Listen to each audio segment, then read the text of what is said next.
جب ہر چیز کا ایک مقصد ہے تو اشرف المخلوقات انسان کا کوئی مقصد نہیں ہے۔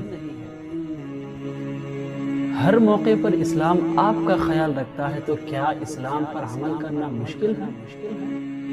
مسلمان صرف نام سے نہیں ملتے بلکہ قرآن و حدیث پر عمل کرنے سے مسلمان بنتے ہیں۔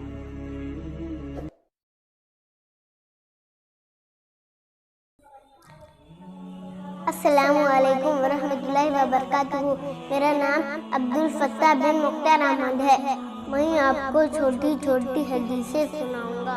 حدیث نمبر 1، الدین النصیحۃ، دین کا طریقہ نانا ہے۔ حدیث نمبر 2، اتق اللہ حیثما کنت، جہاں بھی کہیں ہو اللہ سے ڈرتے رہو۔ حدیث نمبر 3، لا تحاسدوا، آپس میں حسد نہ کرو۔ حدیث نمبر 4، بل لا یرحم، جو دوسروں پر رحم نہیں کرتا اس پر رحم نہیں کیا جاتا۔ نمبر 5، الحیاء شعبۃ من الایمان، حیا داری ایمان کی ایک شاخہ ہے۔ حدیث نمبر 6، الطہور شطر الایمان، پاکی صفائی آدھا ایمان ہے۔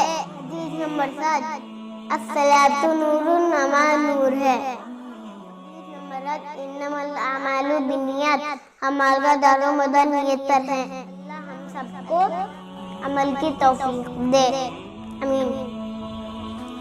السلام علیکم ورحمۃ اللہ وبرکاتہ۔